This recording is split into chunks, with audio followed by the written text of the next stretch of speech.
یہ جادو یہ خطرناک گناہ ہے، یہ ہلاک کر دینے والی گناہ ہے۔ جادو اصل میں کرتے کسے ہیں؟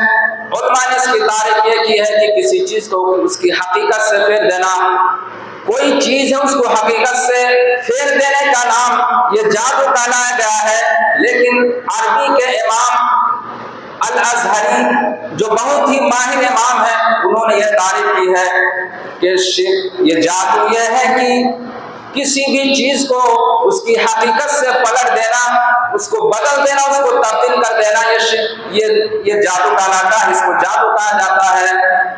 آج بہت سارے لوگ جادو کرنے میں مگن رہتے ہیں، ایک دوسرے کو جادو کر کے اس کو حیران کرتے ہیں، اس کو پریشان کرتے ہیں، اور جادو کرنے والے کتنے سریل اور ناپاک گناہ کرتے ہیں۔ ذرا سنیے، جب وہ جادوگر جادو سیکھتا ہے تو وہ شیطان